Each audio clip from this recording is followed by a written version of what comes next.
গতকালকে আমাদের আশ্রমবাড়ি রাজেশ্বরী বিদ্যালয় প্রাথমিক বিভাগ থেকে এক শিক্ষককে ডেপুটেশনে উদনা এসবি প্রায়ে নেওয়া হয়েছে। উনির নাম হলেন মধুসূদন দাস। এমনিতে আমি এইচএম, আমার নাম দুলাল প্রসাদ।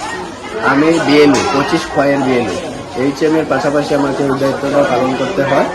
অথচ খোয়াইতে তো প্রতি বাড়িতে এমপ্লয়ি আছে, কিন্তু এরপরেও আমি এখান থেকে শুধু ভোটটা নিয়েছিলাম খোয়াই। তারপরে আমাকে ওখানে 25-10 বিএলও করা হয়, কিন্তু আমার সব এখানে রয়ে গেছে। একদিকে বিএলও দায়িত্ব, একদিকে বিদ্যালয়। এমতো অবস্থায় বর্তমানে 112 জন স্টুডেন্ট, স্কুল চালানো খুব অসম্ভব হয়ে পড়েছে। প্রায় আমি সহ 4 জন ছিলাম, তার মধ্যে একজন মধুসূদন দাস উদনাতে কালকে ডেপুটেশন করানো হয়েছে। তো এখন আমরা রয়ে গেছি 3 জন। 3 জনের মধ্যে একজন হ্যান্ডিক্যাপ, যিনি কলম ধরতে পারেন না, কর্ণচন্দ্র বিশ্বাস হ্যান্ডিক্যাপ। উনি শুধু বাচ্চাদেরকে পড়ান, কিন্তু কলম ধরার ক্ষমতা নেই। স্টাফ নেওয়া হয়েছে, আমাদের এখানে 4 জন টিচার আছে, 4 জন 112 জন ছাত্র আছে।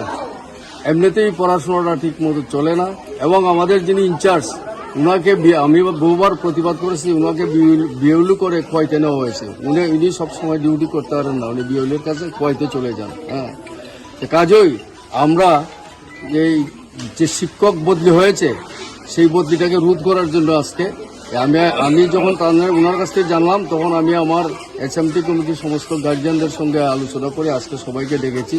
এবং আমাদের দাবি, দপ্তর থেকে কেউ আসুক, দাবি পূরণ করুক। আমাদের আরেকটা দাবি থাকবে, যারা ডেপুটেশনে গেছে তাদেরকে আমার এখানে আনা। শুধু এটা নয়, হাই সেকশন হচ্ছে সেই অবস্থা।